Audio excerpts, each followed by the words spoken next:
Okay, I'll go ahead and we'll start with a prayer like we did last time, and then I'll get started, and probably have some more people logging in and some more people walking in here where I am as we go. So, illumine our hearts, O Master, who lovest mankind with the pure light of thy divine knowledge.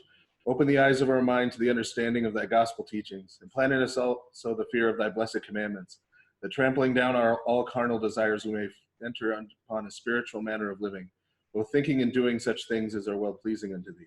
For thou art the illumination of our souls and bodies, O Christ our God, and unto thee we ascribe glory, together with thy Father who is from everlasting, and thine all holy, good, and life-giving Spirit, now and ever and unto ages of ages. Amen. Okay, so last time we went through, I did a long introduction. That was probably interesting only to the history nerds among us, but I think we have a few of those. And then we talked about 1 Samuel 16, where we saw the very beginning of the transition. We talked a little bit about how Saul, as the first one who had been anointed king of Israel, had disobeyed God. We're going to be talking a little bit more about how he disobeyed God tonight, because it's going to be a little bit relevant to tonight's passages. And so as a result of that, the prophet Samuel was sent to anoint David to be the new king. And we then saw that not only was there a transition here in terms of who God had anointed to be king, but because God sent his Holy Spirit to indwell and empower the person who was the king for that leadership role, that the Spirit had departed from Saul upon his disobedience, and the Spirit had filled David at the time of his anointing, literally his chrismation, and in order to empower him to serve in that office when the time came. Then we then saw how David first met Saul, in that Saul, after the Holy Spirit had departed from him, was indwelt by an unclean spirit who troubled him.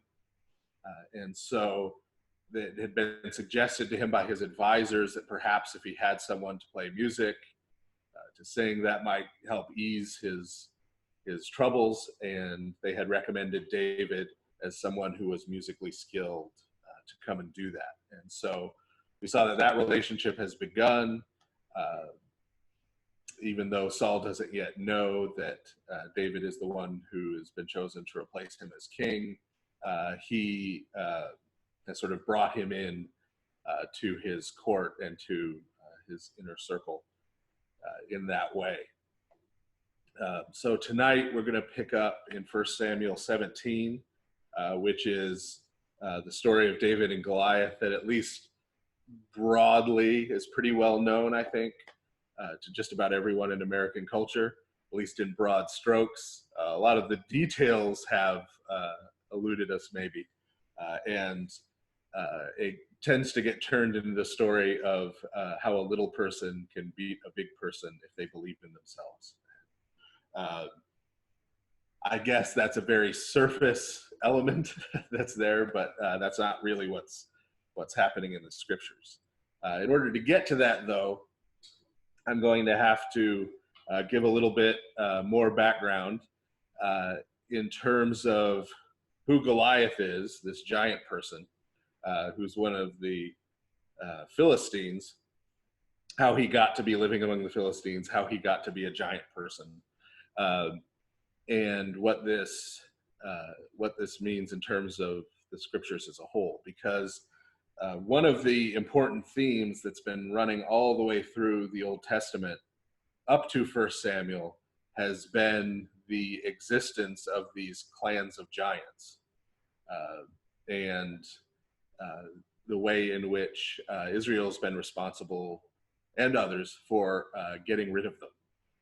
And so Goliath is sort of one of the last remaining of these people.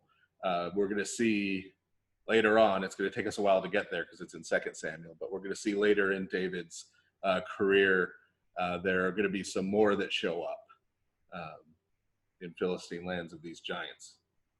So that means that tonight, as I mentioned before we formally started, we're going to be talking about Nephilim and giants and all that kind of crazy stuff that people get excited about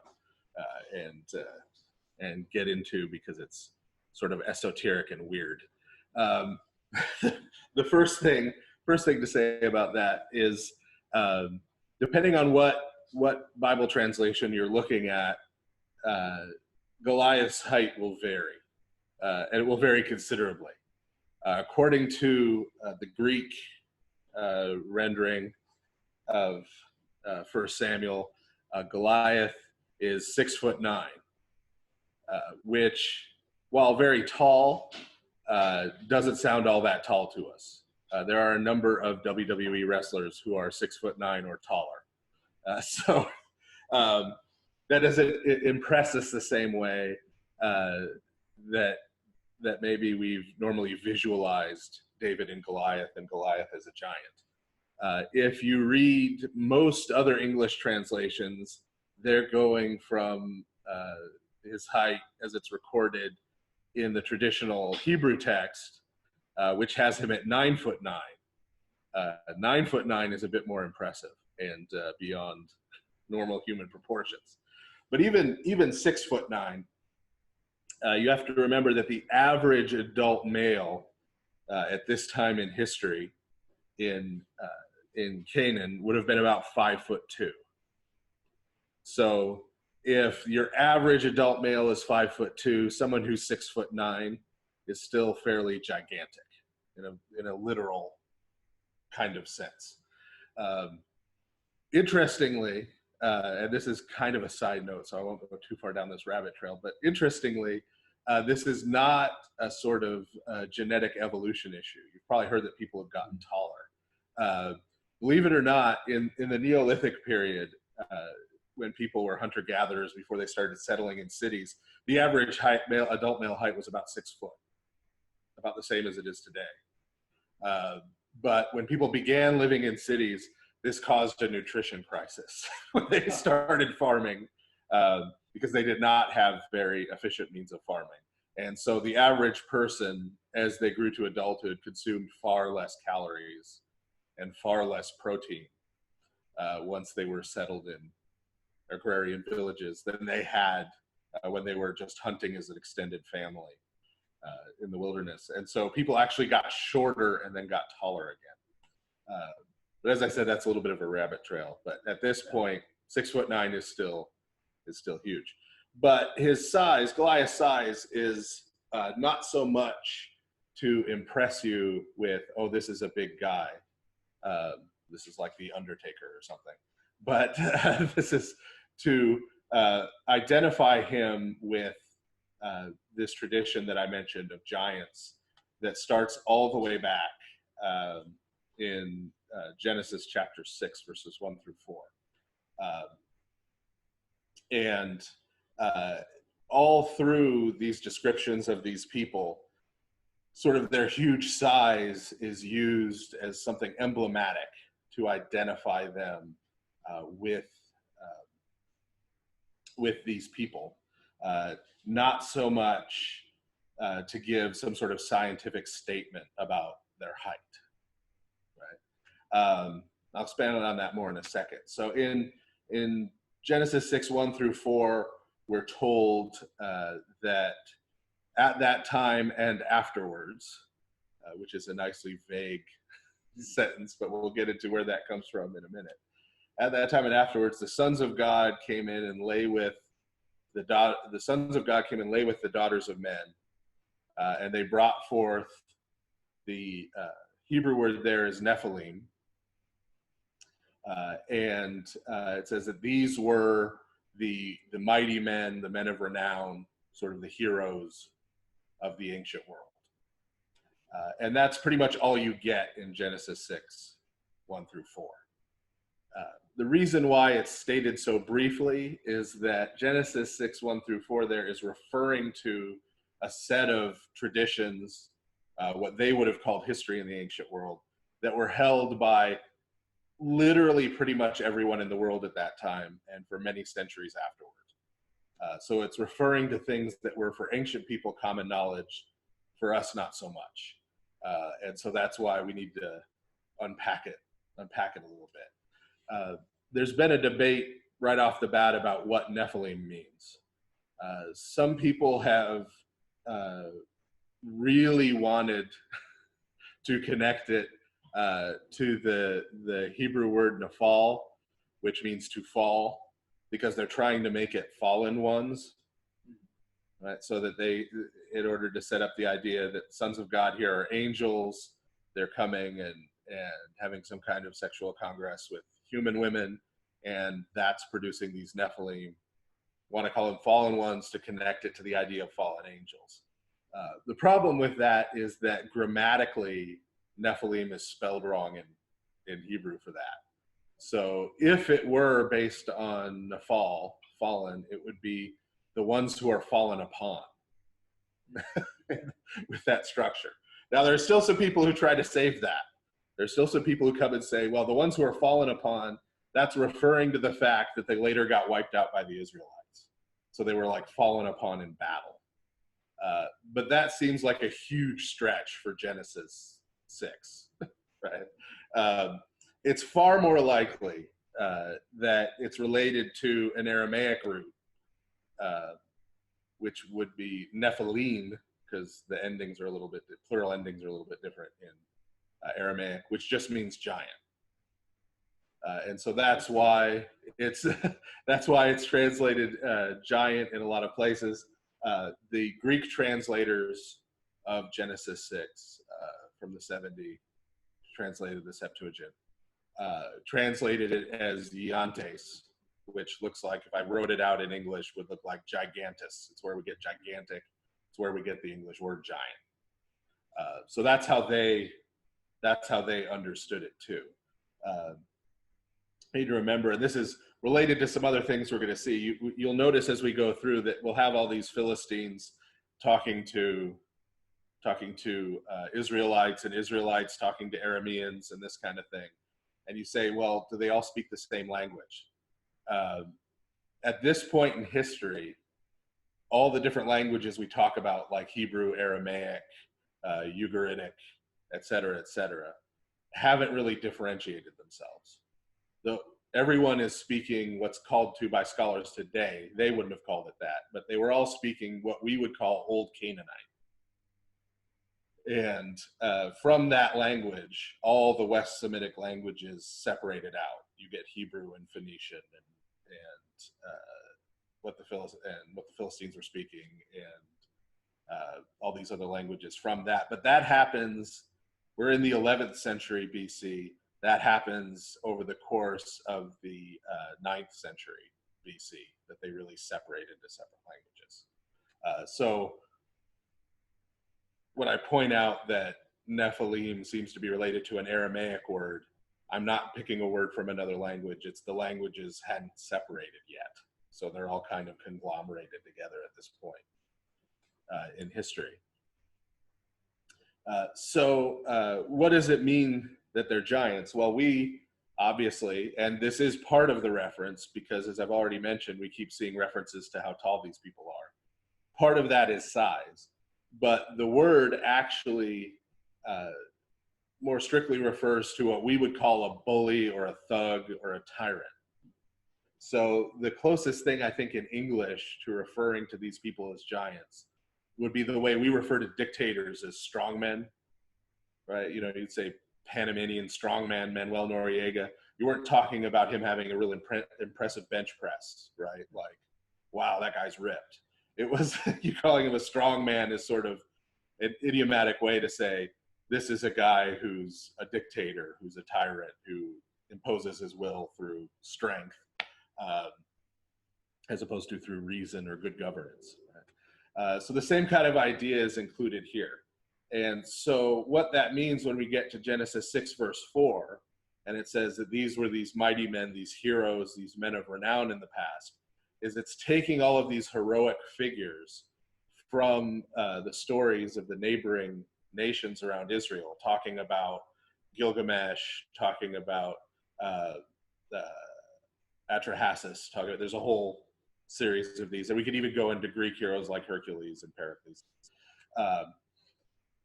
All of these heroes weren't these sort of wonderful kings and heroes and romantic figures and mighty men. They were actually these sort of petty bullies and tyrants, and that they had come into existence through some kind of demonic activity. So having said that about what Genesis 6 is saying, let me talk briefly about the stories that it's referencing. And there's several forms of these. You find them in pretty much every ancient Near Eastern culture in the Middle East. You also find them in Greek culture, and then even in sort of far-flung places like the Celts have similar stories. But the Babylonian version that seems to be the closest to what we see in Genesis 6. If you look at the Sumerian kings list, which describes, it's sort of like a genealogy, and it's very similar in a lot of ways to the genealogies that we get in Genesis 4 and 5, specifically the one of Cain that we get in Genesis 4. But it's listing all of the kings of the Sumerians who ruled over, in the kings list, the whole earth before the flood. So there's a list before the flood of all of these kings who reigned. A lot of times skeptics and atheists will look at the genealogies in Genesis and say, oh, this is ridiculous. They have people living for 700, 800, 900 years. But if you look at the Sumerian kings list, they had people who lived for like 100,000 years. So the Genesis genealogies are pretty reserved in that regard as far as the ancient world goes. But so in this list, each of the kings who reigned has, it lists their name, and then it lists the name of what they called an Apkallu in Babylonian. An Apkallu, who was their advisor. And Apkallu, sometimes it gets translated sage, but it's referring to a particular story of the 7 sages, beginning with Adapa, who was the first one, in what Babylonians considered to be their history. So the first one of these Apkallu, Adapa, came up out of the water, and is depicted as sort of part human, part fish. Right? This is because he wasn't a human. He was considered to be a god. He was considered to be this divine being who had come up out of the water, and who had come to share the wisdom of the heavens, the wisdom of the gods, with human beings. He was succeeded by 6 more. It's worth noting that in the scriptures, when we see depictions of angels, sometimes, particularly when they're coming to earth and interacting with humans, they're depicted as looking like a human.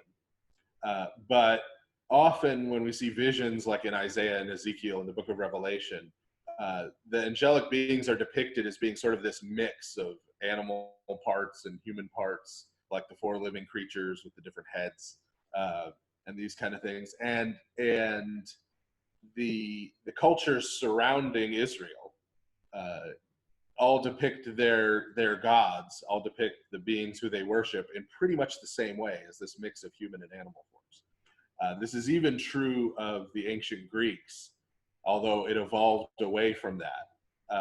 There are still little traces of it. Like if you read Homer, if you read the Iliad, he makes a reference to cow-eyed Hera. Right? And in case there are single guys listening, telling your girl she has cow eyes is not a good line. Don't use it, right? But the point is, it was associating her with the goddess Hera, with this earlier form in which she was worshipped, which had bovine characteristics. She was a fertility god, And so there were connections there. But so they depicted this god, this Kalu Adapa, as coming to bring wisdom to people. Each of these 7 stages did that. And it turns out they didn't have permission to do that.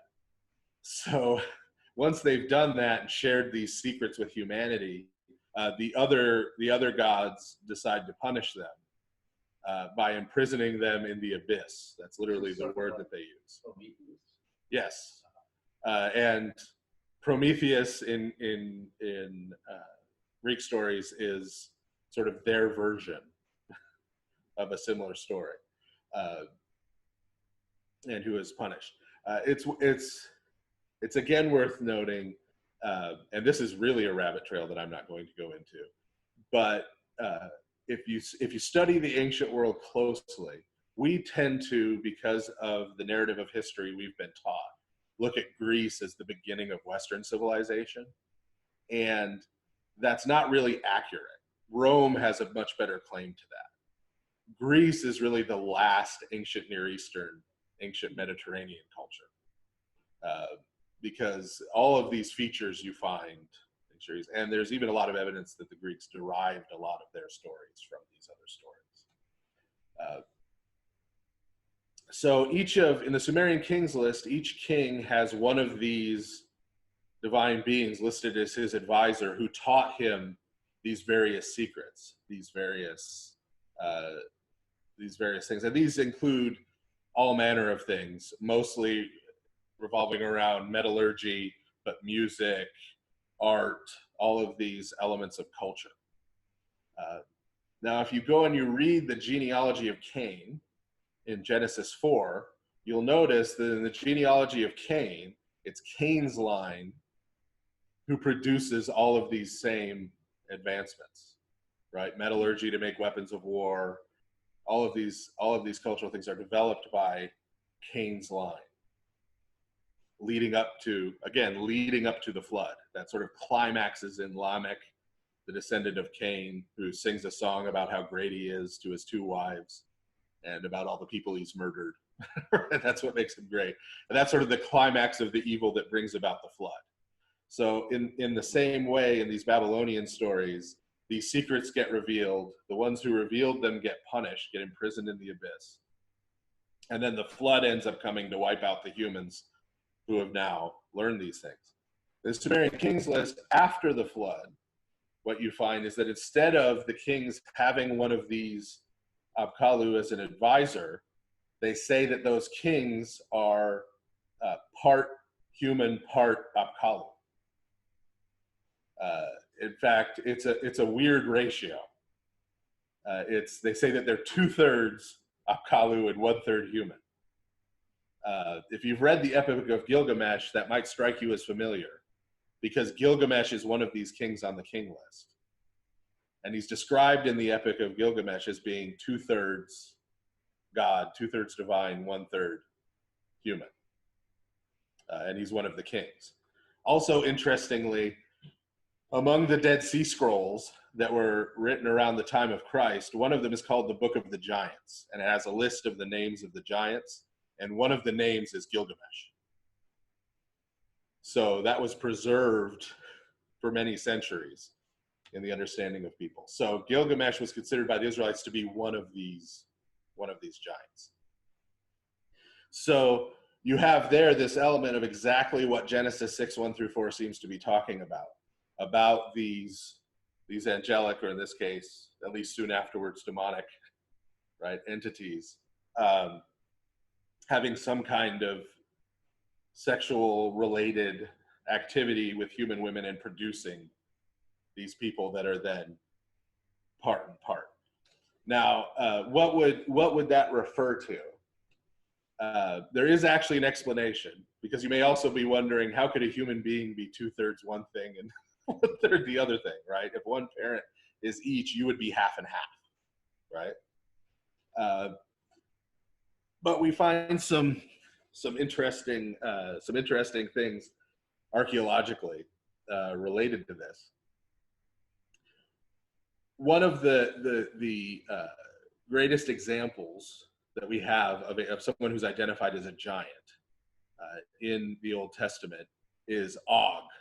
His name is Og, Og, who is the king of Bashan, which is was the northern area of Canaan at the time. It's now in the Golan Heights. It's an actual place you can go there. I don't know if you want to go there right now, but theoretically, you could go there.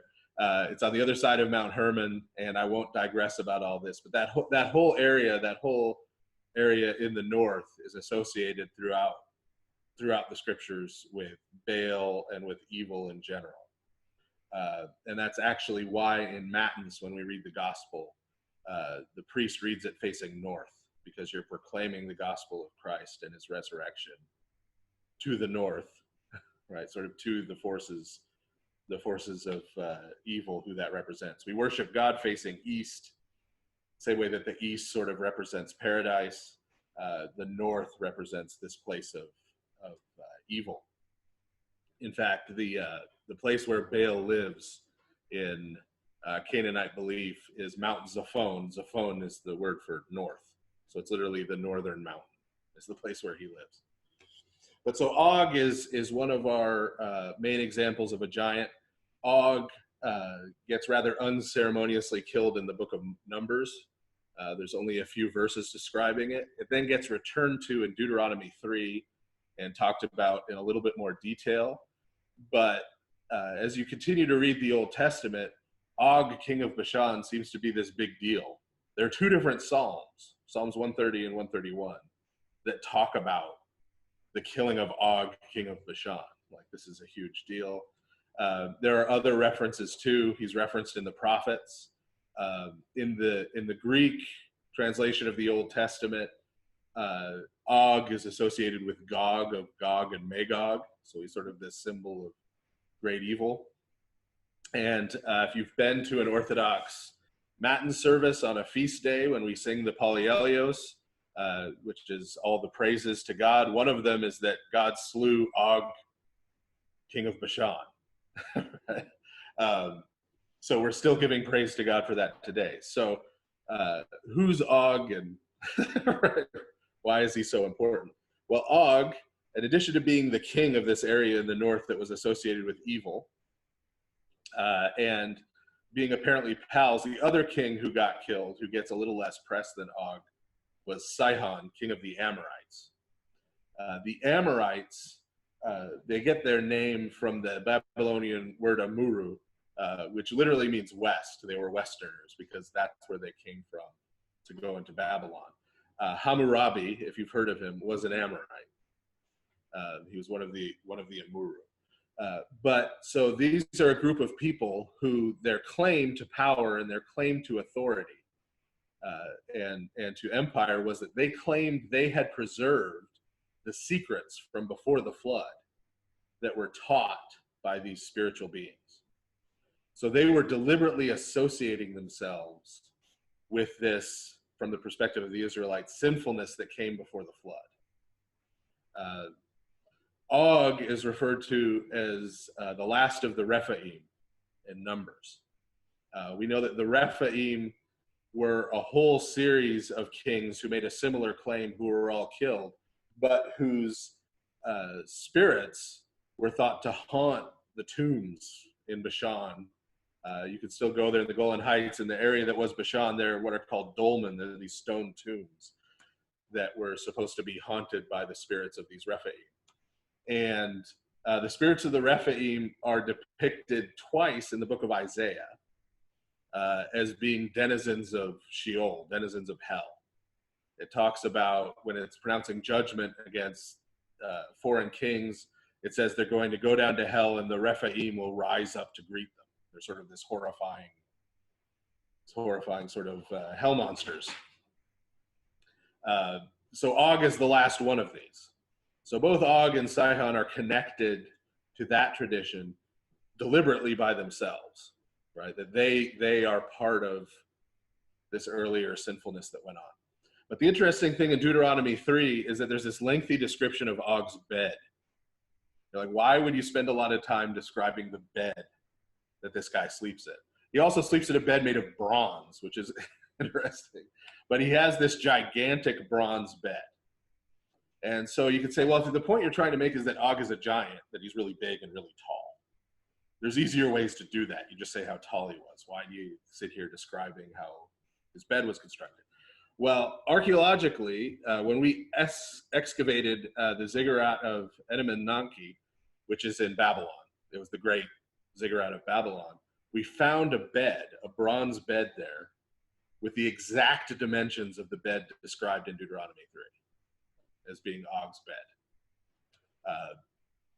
So that's not a coincidence. And what this bed was used for in the ziggurat in Babylon is that on certain pagan feast days, the king would put on a mask, and by putting on this mask, he would become the god, in the case of Babylon, Marduk. And he would then go to this ritual bed where he would have sexual relations with a number of what we would call in the Old Testament temple prostitutes, a number of women. And this was the god bringing about fertility through these sexual rituals. Let me suggest that if a child was conceived during one of these rituals, that child would be seen as both the son of the king and the son of the god who the king was embodying in that ritual, right? So we could say, in a biblical sense, demonic possession, or however you want to see that. And so that child would be there to the throne. He'd be the next king, but he would essentially have three parents. He'd have the god, he'd have the previous king who they considered to be and worshipped as a god, and he'd have a human woman as his mother. And this would seem to me to be how you can get 2/3 God, 1/3 man for one of these people. So the idea is that these people who are identified as giants, it's not just a question of they had some kind of birth defect where they were really big. The issue is that from their very birth, from their very childhood, they have been a part of this pagan and dark, demonic sexual activity. They've deliberately identified themselves with this tradition of sinfulness and wickedness from before the flood. And so these people who are ruling as tyrants have set themselves up as the enemy of God and his people. In Deuteronomy 2, when the people of Israel are just arriving at Canaan in the first place, they're coming through Edom, and God says, you're not to attack Edom.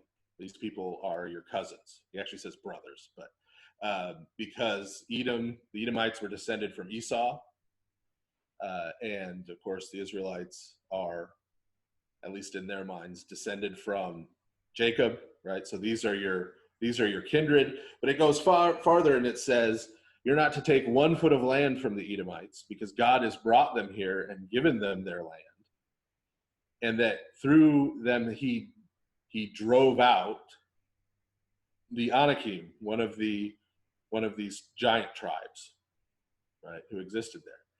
It then goes on in Deuteronomy 2 and lists a whole bunch of other people. He says that Moabites, same thing. Ammonites, same thing. Talks about all these clans that have been driven out of these giants. And he says, now I'm going to bring Israel into Canaan, and you're going to drive out the giants who are living there. You're going to drive out these clans who are living there. There's a lot made in our modern world about the book of Joshua. A lot of people find it really horrible and really repellent.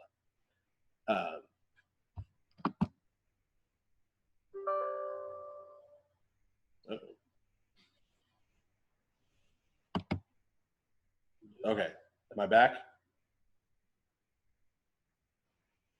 Okay, I hope I'm still broadcasting. Yeah, you're still on, Father. Okay, thank you. So a lot is made about the book of Joshua. People find it really repellent, the violence, etc. That's there.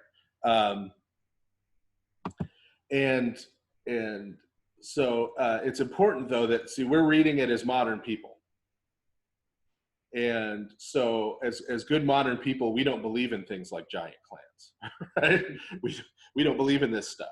And so we go back and we read Joshua and we create this sort of demythologized version, right? We say, well, none of that stuff's all weird, right? So we say, this is just talking about this one ethnic group of people coming and killing this other ethnic group of people and claiming God told them to, right? That's sort of how we read it.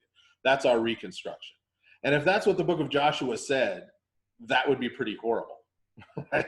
That would be pretty terrible, especially since it's not just killing, it's genocide. It's wiping out, men, women, children, even animals, right, in these places. But if you read Joshua closely, they aren't told to slaughter everyone everywhere.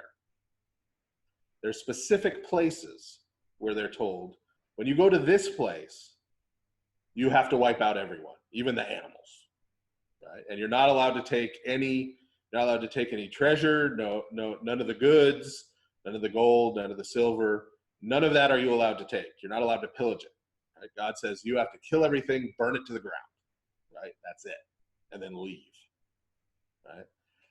And there are other places, plenty of other places, where it just says basically drive out the people and relocate them. They're not told to destroy the city. They're not told to kill everyone, right? Presumably, most of those places put up a fight, so there would have been some military battles, but they're not going after women and children, right? God doesn't tell them to do that.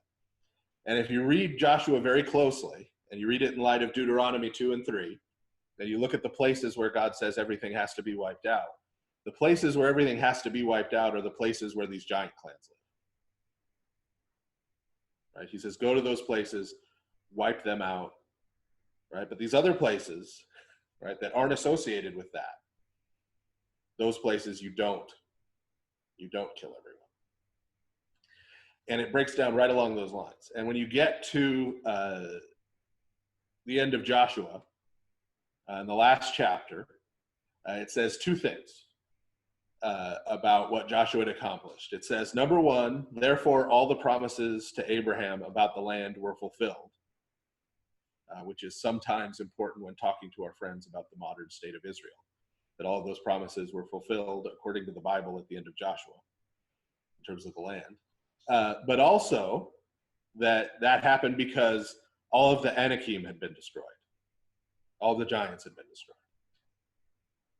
So that was the goal of Joshua. That was his mission, was to get rid of those giants. There is a note, however, that a few stragglers, a few of those giants, had escaped. And they'd escaped by fleeing into Philistine territory. And they'd settled in three cities, one of which city was Gat, which we pronounce as Gath, because that's how it looks in English. But Gat, which was the largest of the Philistine cities at the time. It's only been recently discovered and excavated. And that happens to be exactly where our friend Goliath, who we're about to read about, is from. He's from God. So he is one of these people who escaped Joshua's mission, right? And has been given aid and comfort by the Philistines. And as we're going to see, has this sort of honored and prominent position among them. And we have to remember that in this period of time and for centuries hereafter, we tend to think about politics and religion and culture and these things as these separate things. The ancient world, they're not separate things. These are all deeply intertwined.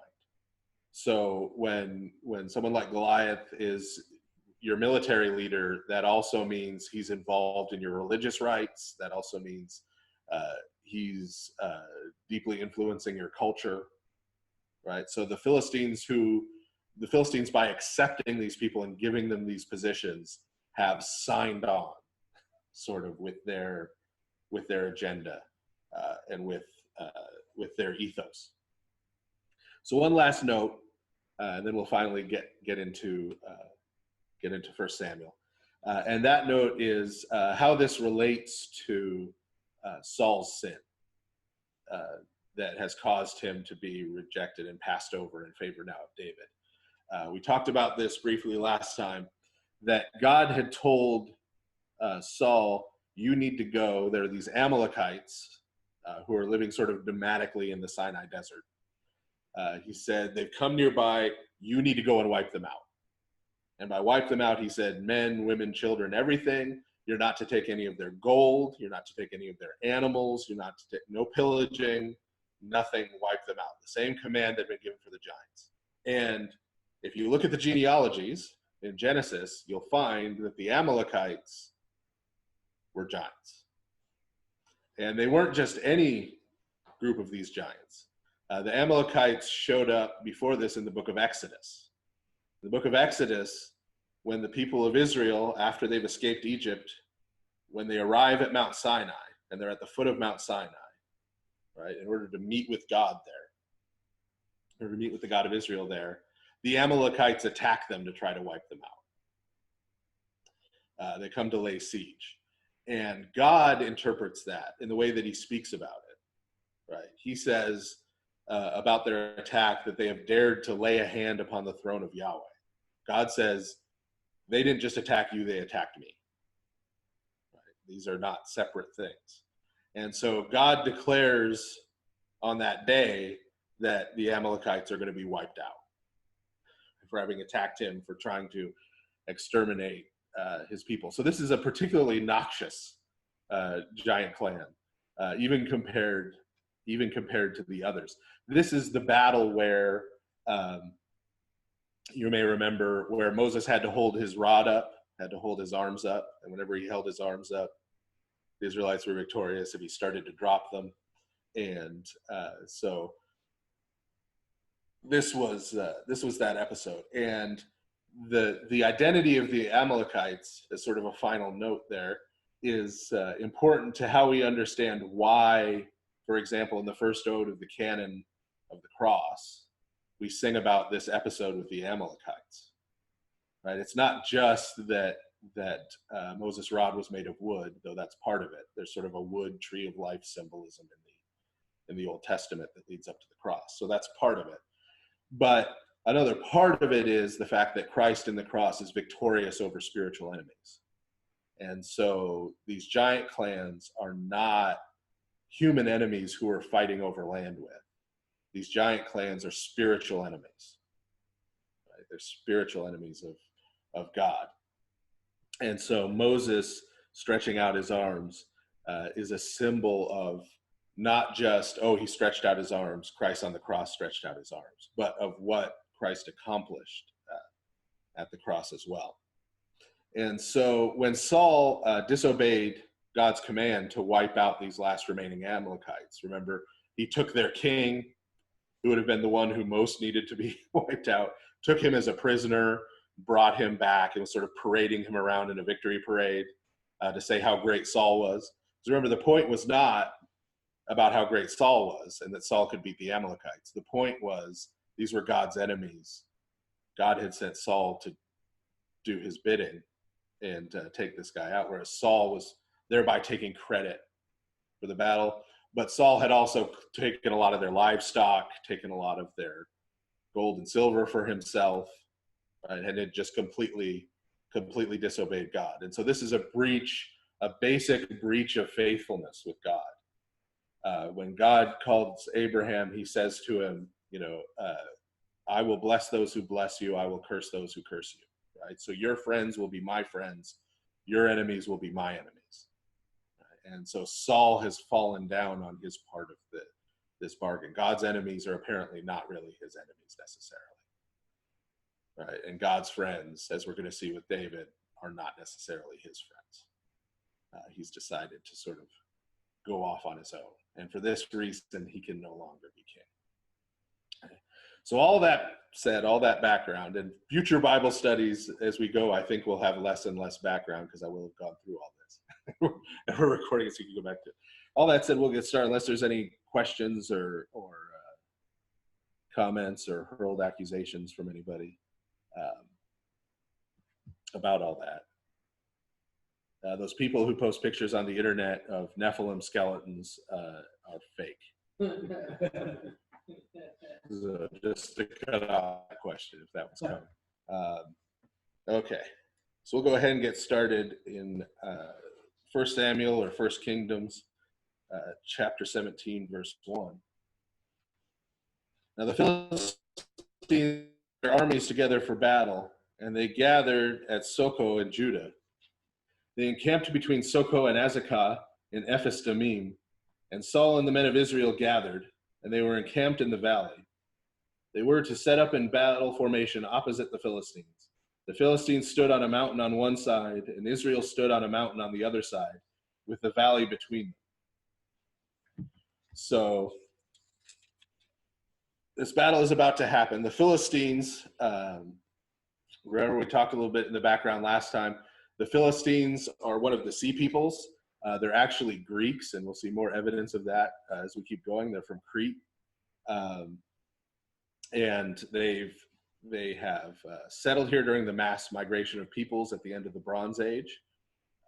And so they occupy this coastal region. They have 5 main fortified cities there. And throughout the book of Judges, leading up to this, the Philistines have been sort of constant invaders and oppressors of the Israelites as they're trying to expand their control of Canaan. And of course, the Israelites are attempting to remain and keep control of the land. So the time has come for a battle. Battles for many centuries after this too were held in a remarkably orderly way, where the armies would march out and line up opposite each other. That seems bizarre to us now in our days of guerrilla warfare and special forces and that kind of thing. But they would line up opposite each other, and sometimes there would be some kind of discussions or attempts to avert the battle. Sometimes the armies lining up was used as intimidation. If you looked across the field, saw a much bigger army, that might cause you to want to negotiate, maybe, if you hadn't been considering that before. And so that was always a possibility. So they didn't attack immediately. This is what we see here. The Philistines line up on the slope of one mountain on one side of a valley. The Israelite forces with Saul line up on the slope of a mountain on the other side of the valley, facing each other, so that presumably the next day, unless something happens, they can battle in the valley. Battles at this time in history, we're going to see a lot of them before we're done with David's story, are incredibly brutal beyond even what we can really imagine.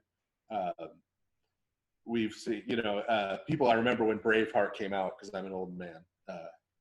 But when Braveheart came out, people talked about how sort of brutal and realistic those battles were. The actuality is even far beyond that. These are people fighting in mud with weapons. They mostly would have had iron weapons at this time. Iron weapons are better at holding an edge than bronze weapons, but you're still mainly, even with swords, you're mainly beating people to death with large metal objects. So these are people running at each other in a pile, just swinging and bashing at each other until one side has too many dead to keep fighting. So this is a horribly brutal prospect that's about to ensue. And so that gives an idea of why what we're about to see happen would happen before the battle actually begins.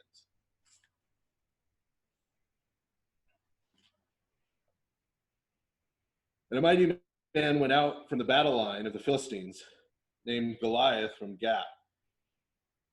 His height was 4 cubits and a span. He had a helmet on his head, and he wore a breastplate of chainmail, and the weight of his breastplate was 5,000 shekels of brass and iron. And he had armor made of bronze on his legs and a bronze shield between his shoulders. Now the staff of his spear was like the beam of a loom, and his iron spearhead weighed 600 shekels. A shield bearer went before him. So there's a couple of things about this description. First of all, we get his height, once again, which I was reading from the Orthodox Study Bible version, which says he's about 6'9". You may notice it's cubits and a span. A cubit is the distance from your elbow to the tip of your middle finger. A span is a hand span across your hand from thumb to pinky. Now you may notice immediately, well, that's going to vary a lot, right? depending on how big a person is. And remember, the average person is average adult male is about 5'2".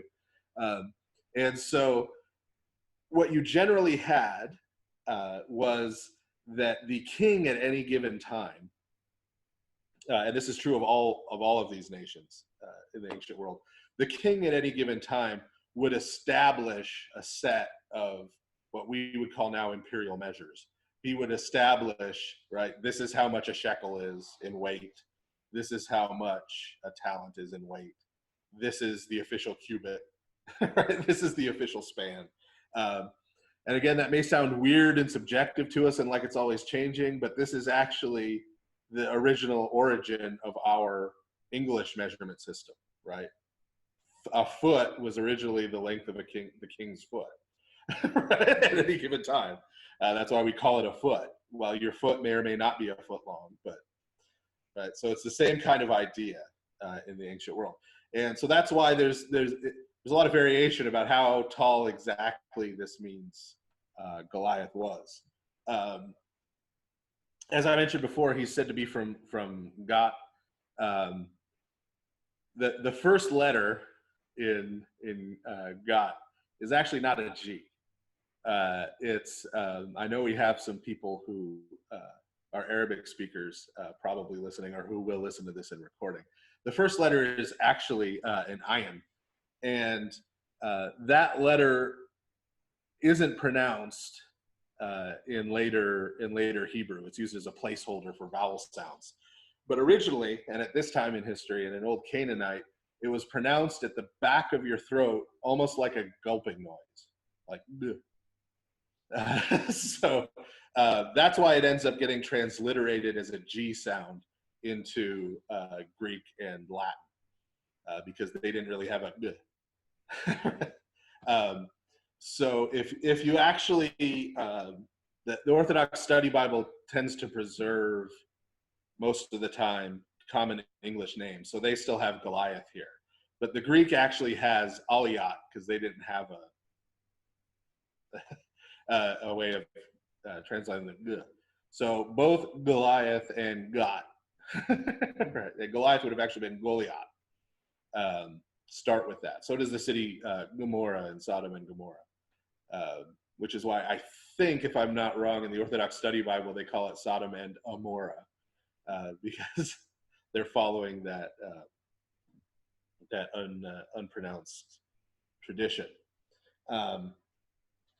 So this is one of the cities to which the sort of giants who escaped Joshua fled to, and that's what he represents. In the description of his armor, that's not only telling you, wow, he has really big, heavy armor, right, to impress you. That's part of it. But also notice that much of his armor is made of bronze. We talked a little bit last time about how the reason bronze was able to be used during the Bronze Age, which is now long over, was that copper was being imported primarily from Cyprus. And tin was being imported mainly from what's now Afghanistan.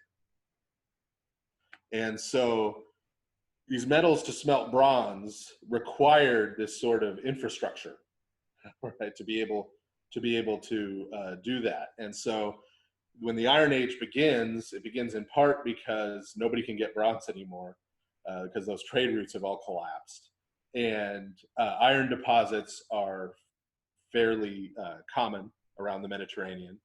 And iron, once they develop the technology to smelt it, it's at a much higher heat than copper and tin. They were able to make iron relatively easily and cheaply.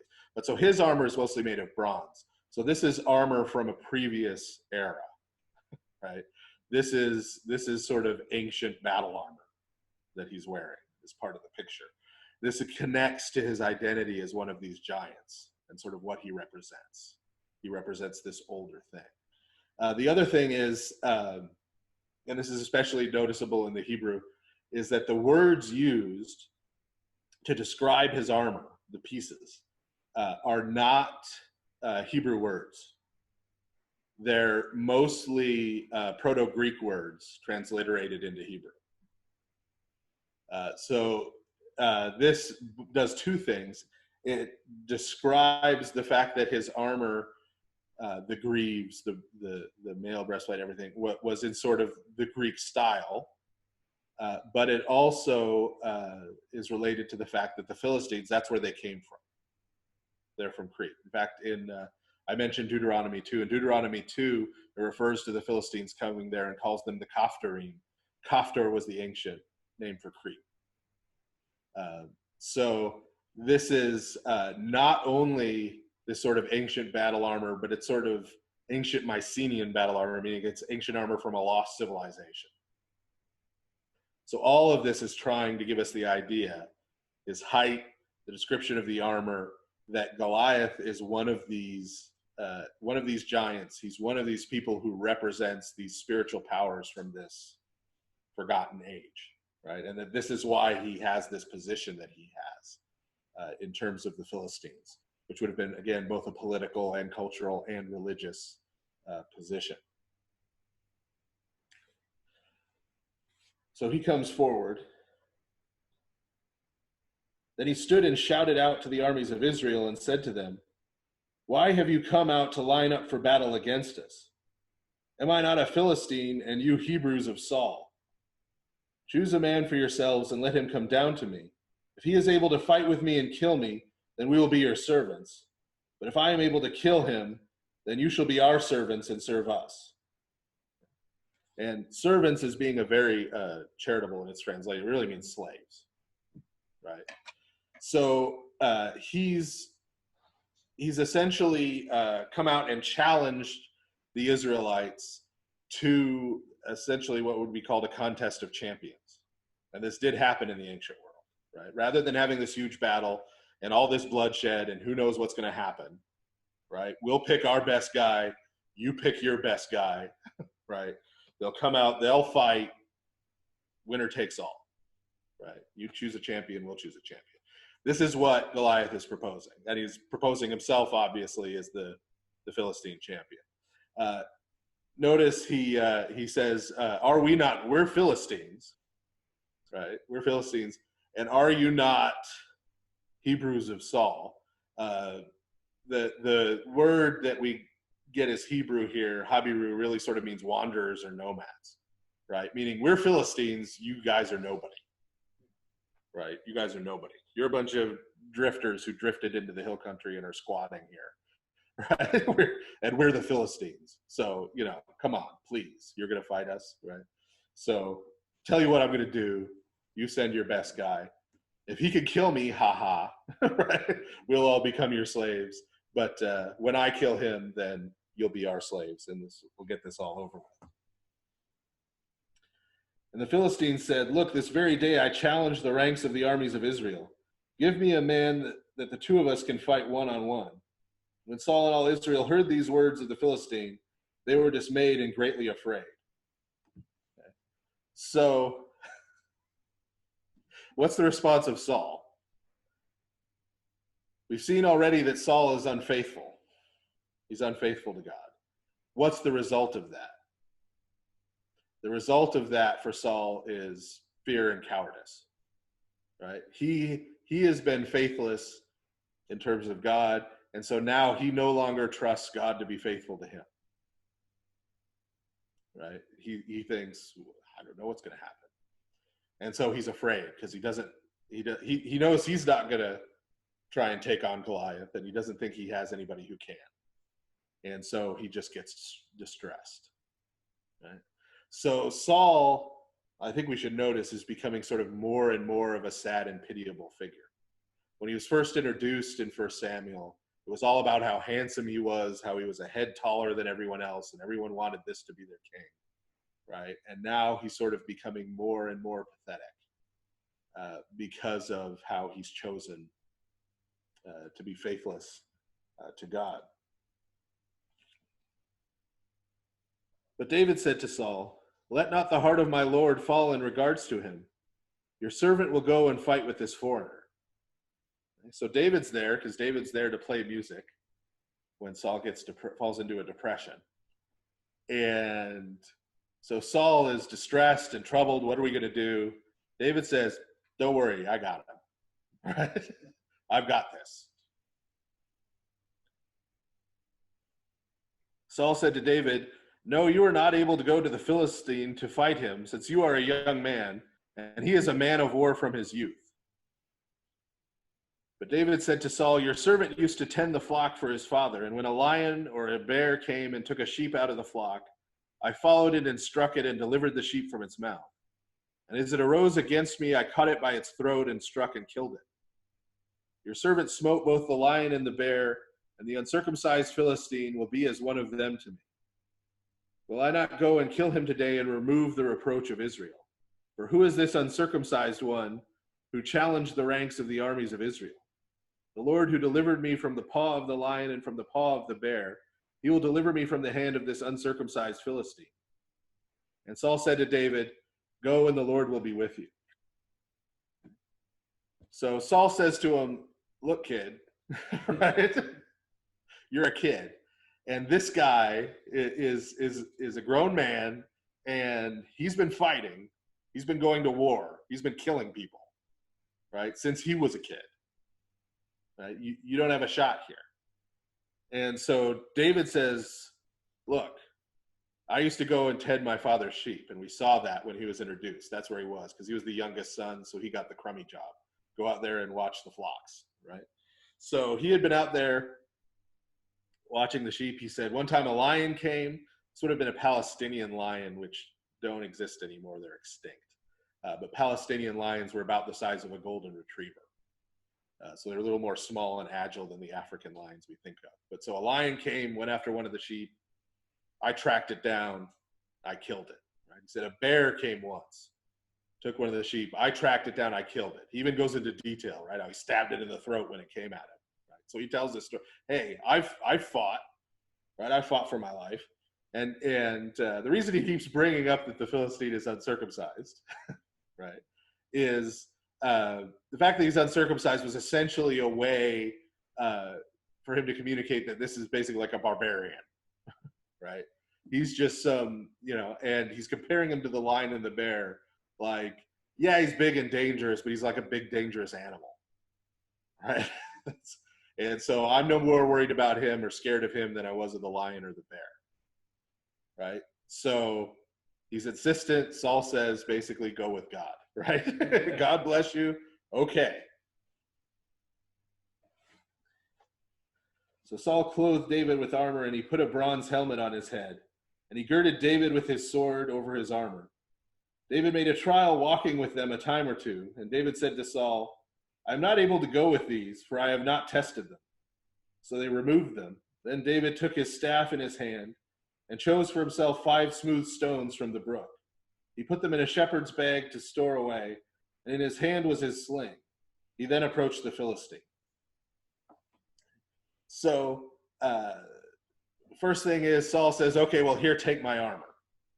Because Saul has the best armor, right? Of anyone, he's the king, so he's got access to the most wealth.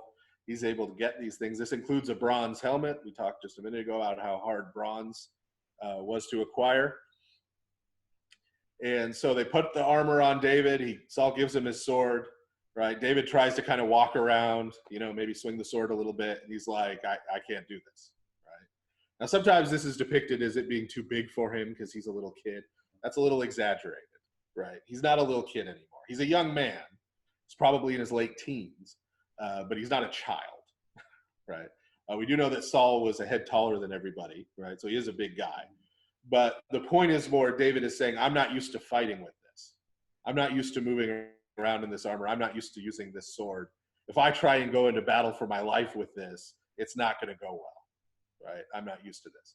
And so he goes and he gets the weapons he's used to using, that he's used as a shepherd, right? He gets his staff that he used as a shepherd, and he gets his sling that he would have used as a shepherd, and gets his sling stones. These slings, of course, are about 1 meter of leather thong with a pouch that was used. These can actually do a lot of damage.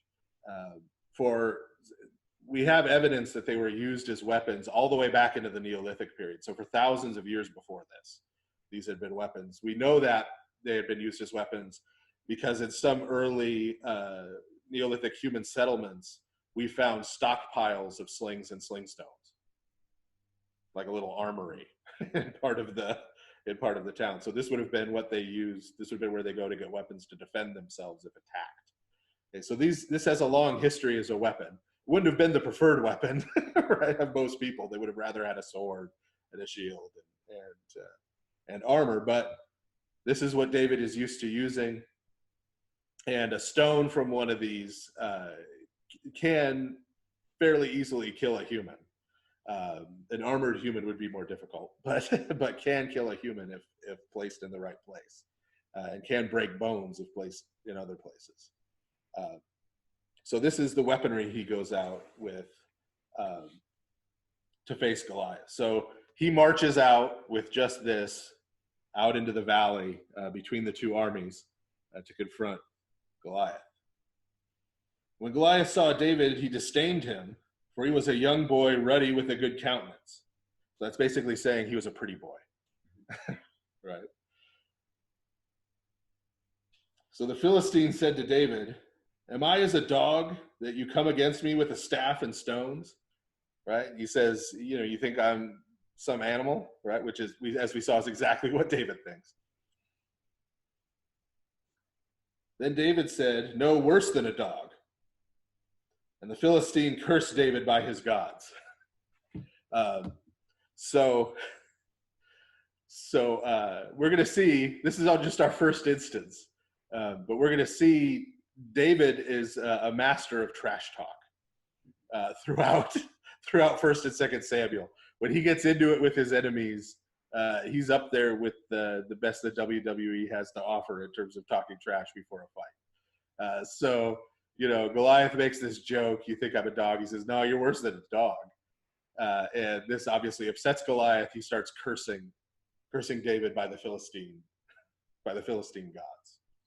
But note that here again, Goliath has sort of escalated the situation.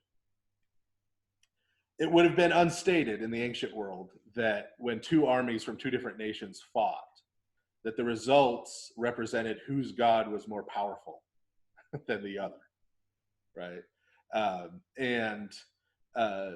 This becomes a major issue in the prophets later in the Old Testament, because one of the interpretations people might have had is, well, the Babylonians conquered Judah and took it into exile, so Marduk, the Babylonian god, must be more powerful than Israel's God.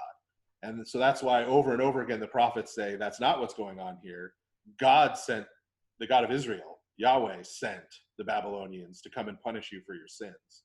It's not that Marduk has any power or can do anything.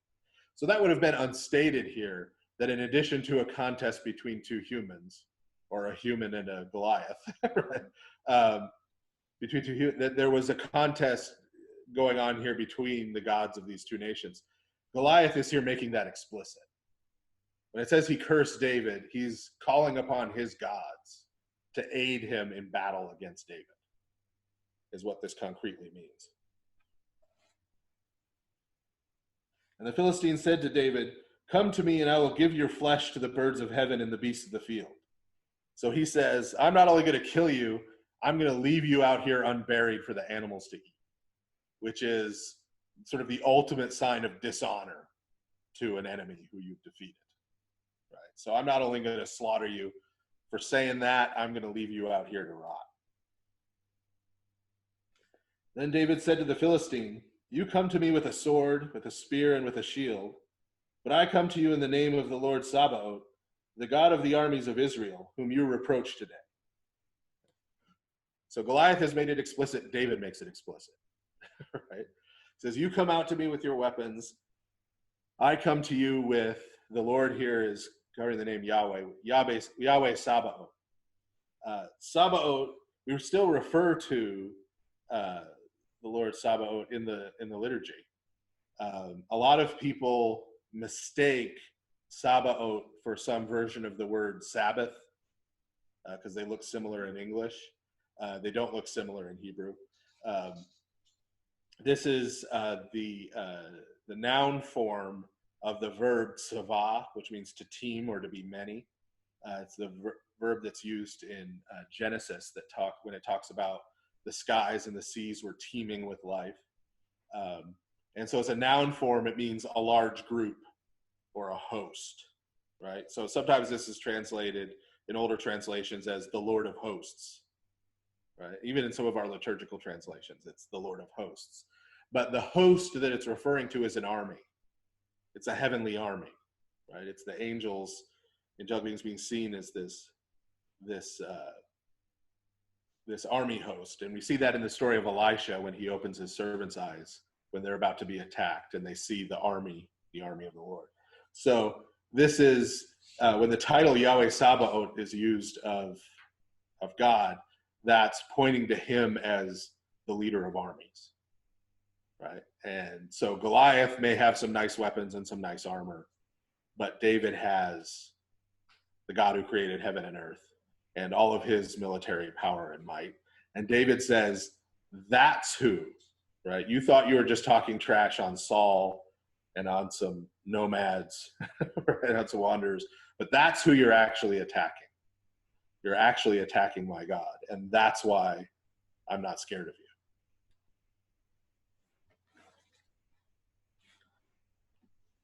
Today the Lord will deliver you into my hand, and I will kill you and take your head from you. And this day I will give your carcass and the carcasses of the camp of the Philistines to the birds of heaven and the wild beasts of the earth, and all the earth will know that there is a God in Israel. Then all this assembly shall know that the Lord does not save with sword and spear, for the battle is the Lord's, and the Lord will deliver you into our hands. Right? So here's more of that trash talk I was talking about. Right? Goliath says, I'm going to kill you and leave you here to rot. David says, because I have Yahweh, the God of Israel, on my side, I'm going to kill you and leave you to rot. I'm going to kill your whole army and leave it to rot. Right? And I'm going to leave them all out here to rot so that everyone will know who the true God is. Right? Now notice the contrast here between this battle David's about to fight and the battle with the Amalekites that Saul fought. The battle that Saul fought, he made about himself by parading the king around, right? It was about how great he was. David is doing the exact opposite. For all the trash talk, this is actually humility. David's not saying, I'm going to beat you because I'm the best, because I'm so great. Right? He's saying, I'm not even going to beat you. He's saying, my God is going to beat you. You just watch.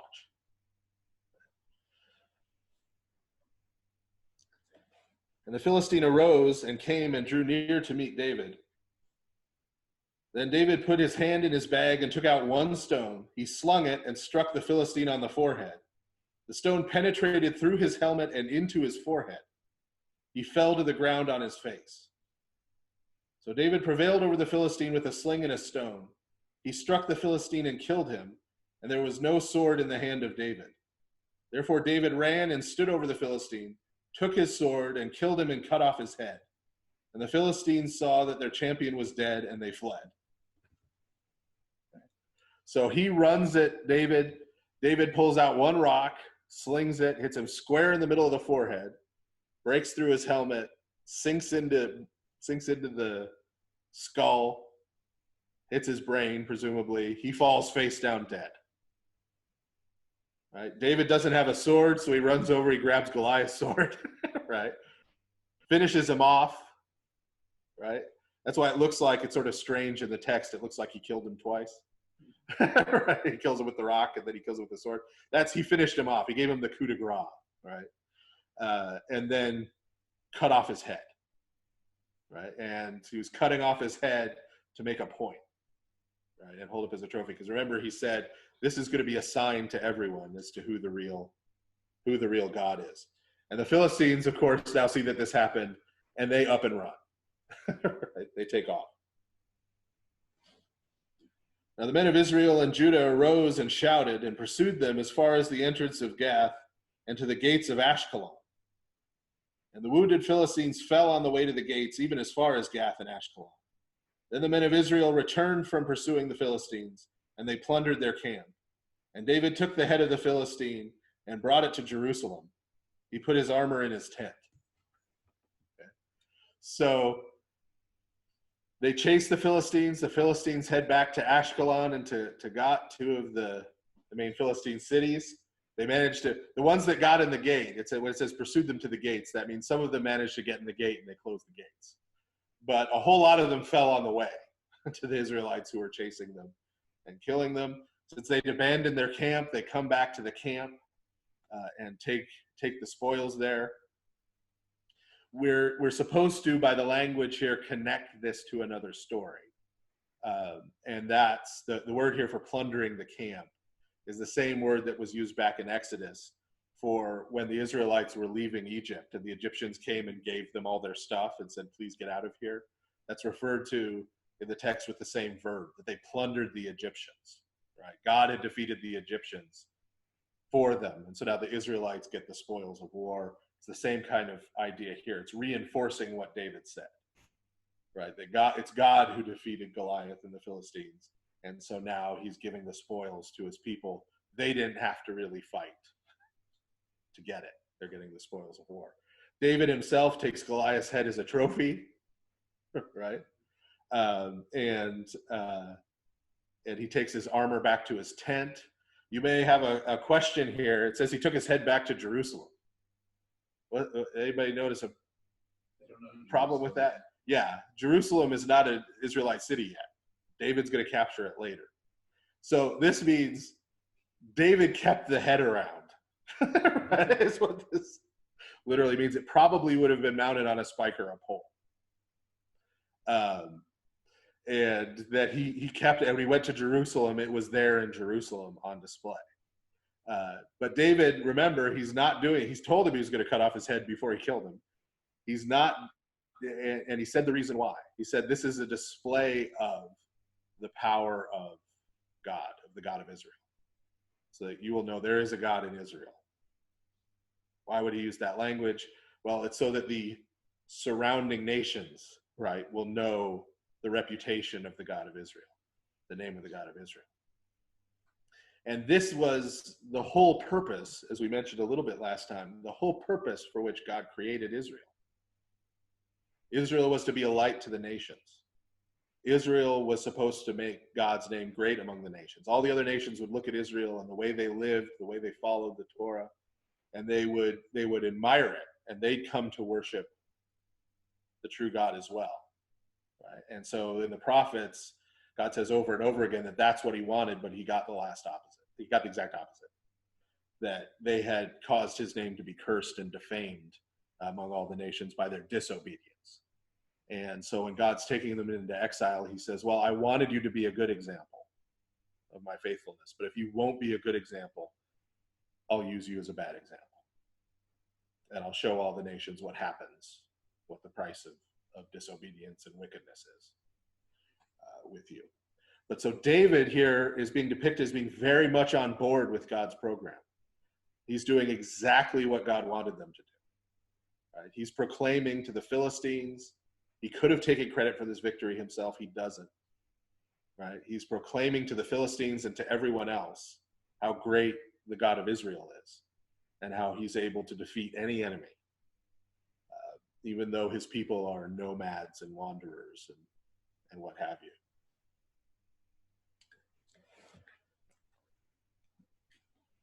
So chapter 18, verse 1, from all the cities of Israel, women came out dancing with tambourines, with joy, and with cymbals to greet David. And the women began a song and saying, Saul slew his thousands and David his 10,000s. So there's sort of this victory celebration as the armies are returning. These women come out to sing and to celebrate because their men are coming back to them from war, and they're coming back alive because they didn't have to do battle. And they start singing this song, probably in their minds intended this to, they would have sung about Saul anyway, right? How glorious their king is. And now they've added David and how great David is, right? But as we're going to see, Saul doesn't necessarily like the fact that they're basically saying David is 10 times greater than him. These words seemed evil in the eyes of Saul, and he said to David, "They ascribed to you 10,000s, and to me they ascribed only thousands." So from that day forward, Saul eyed David with suspicion. Literally in the Hebrew says he gave him the evil eye. Right? He looked upon him evilly. As Saul was apprehensive of the mere presence of David, and he removed David from himself, he made David his captain of 1,000, and he went out and came in before the people. David was prudent in all his ways, and the Lord was with him. And Saul saw David to be exceedingly wise and felt challenged by his presence. But all Israel and Judah loved David, for he went out and came in before the people. This went in and came out before the people means he lived this public life. He was a man of the people. Saul, when it says it removed him from his presence, this means, hey, the playing the liar for me is over. Right? So he removes him from his inner circle. He makes him a military commander, so there's some distance between the two of them because he's jealous. Right? That's what it means that he felt challenged. He's jealous now of David. He still doesn't know David's been anointed king, but he sees David now as a threat to his power and authority. And Saul is now, because Samuel announced to Saul that the kingship was going to be taken away from him for his sin, he's now becoming increasingly insecure and grasping for his power. So he makes David a military commander and sends him out. But David is living this public life. He's a man of the people. The people love him. He loves the people of Israel. And so his popularity is on the rise. And Saul is very unhappy about it. It's the core of what's going on here. Now, Michael, not a very common woman's name anymore, but which actually would have been Michal. But Michal, the daughter of Saul, loved David. And it was told to Saul, and it was pleasing in his eyes. So Saul said, "I will give her to him, and she will be a stumbling block to him." At this same time, the hand of the Philistines was against Saul. So this shows you again how Saul's mind is turning. Right? He finds out, oh, right, my daughter has a thing for David. Right? It's what we've just been told. There are probably a number of women in Israel who did. But he finds, oh, my daughter has a thing for him. And how does he process this? He processes this, well, I'll give her to him, and hopefully this she'll be a stumbling block to him, is I can then use her, right, to control him, to manipulate him, to keep him from being a threat to me. Right? So he sees his own daughter marrying David as sort of a spy or an operative, right, for him to try to take out this potential political challenger. And we're told that at this time, there at the end, the Philistines have come back, right? They lost this battle with Goliath, but now they've come back and they've started making moves into Israelite territory again, which means Saul's going to have to do something about this. He's going to have to go to war again. So Saul gave information to his servants saying, "Speak to David secretly and say, 'Look, the king delights in you, and all his servants love you. Become the son-in-law of the king.'" Okay, so Saul sends out some of the people who are still in his inner circle with a lie, basically. He says, "Oh, go and tell him, oh, Saul loves you, David. You're great. Come be my son-in-law. Come be part of my family." Right? In order to sort of dress this up. So Saul's servants spoke these words in the ear of David. And David said, "Is it trivial in your eyes if one becomes the son-in-law of the king when he is lowly and without honor?" And the servants of Saul told him what David had said. Okay, so what David's saying here is, essentially, in modern terms, I'm broke. Right? I'm just a poor boy from a poor family. Right? I can't go and pay the dowry for a king's daughter. Like, what are you talking about? That's why he says, you think this is trivial? You don't just go and propose to the king's daughter, right? You have to have something to offer. Now, this A lot of people get really upset about this in the modern world because they view this whole dowry thing as if the woman is being sold like property. That's not actually how this works. The way this works is that we're in an agrarian society. So for the most part, people are farmers. Farmers tend to have lots of children because they need them for the labor. Right? The children work the farm. They do these things. They contribute to the family. And so the idea was that if I'm going to go and marry your daughter, I'm going to take her out of your household and make her part of my household.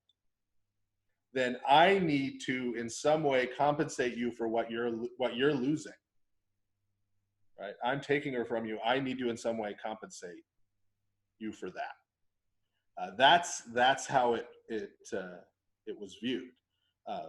I had a vaguely similar experience when I proposed to my wife.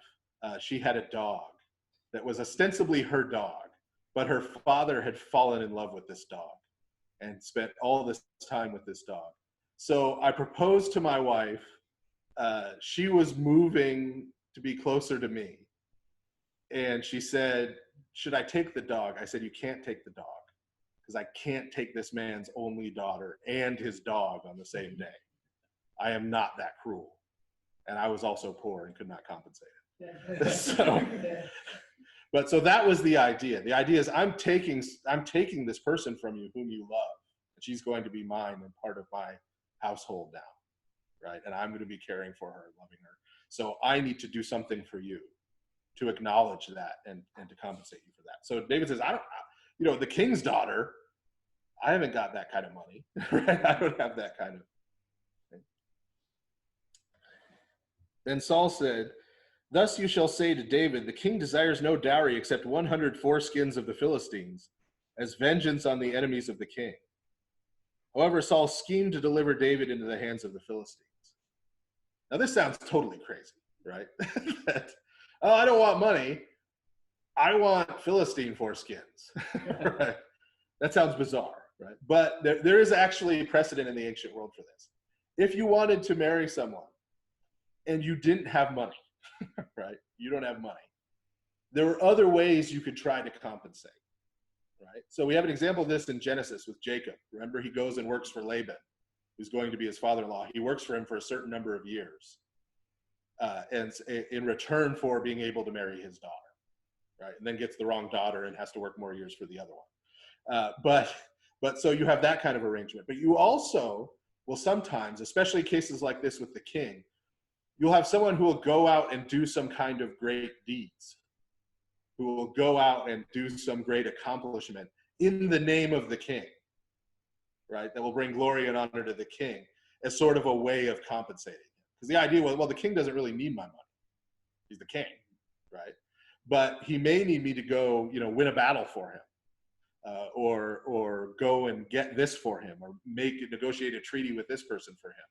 Do it in his name so he gets the credit for it. And then that'll be how I repay him for his daughter. And so Saul proposes this, right? Go out and kill the Philistines. Why would he want the foreskins?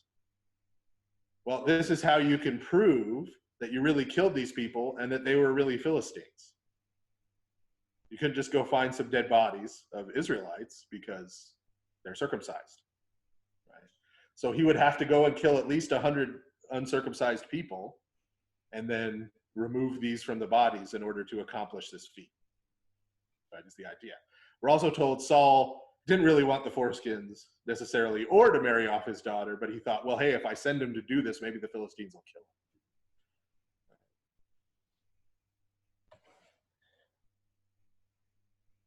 And the servants of Saul told David these words, and it was pleasing in the eyes of David to become the son-in-law of the king. And David arose, and he and his men went and killed in battle 100 men of the Philistines. And he brought their foreskins to the king. He became the son-in-law of the king, and Saul gave him Michal his daughter as wife. Thus Saul could see the Lord was with David, and all Israel loved him. Saul was now even more apprehensive about David. I like apprehensive.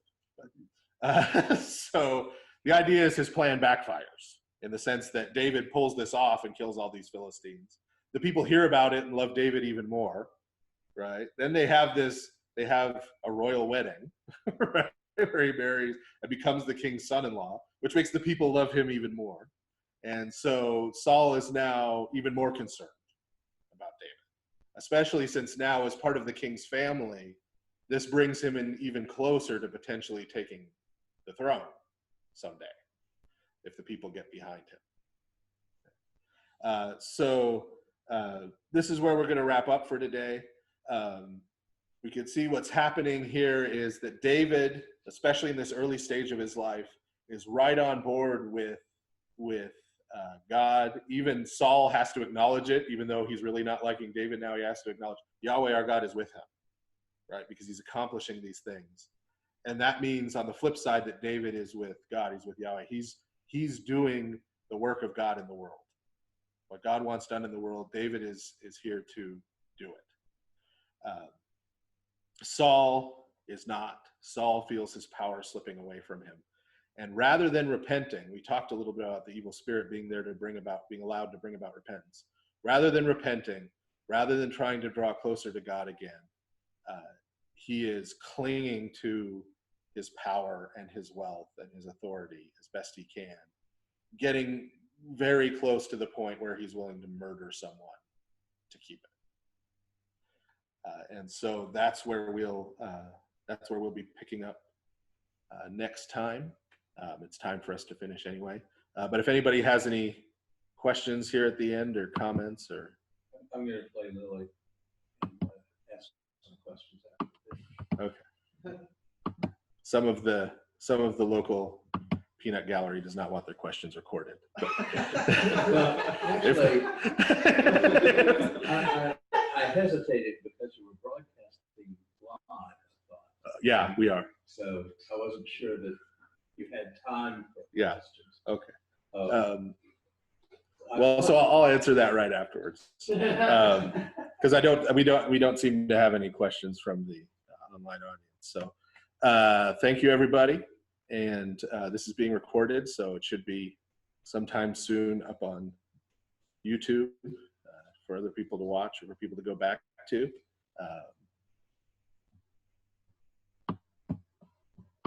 And I will see you next month. I don't know if the host has anything you want to say here at the end. Thank you, Father, for another fascinating look into the life of David.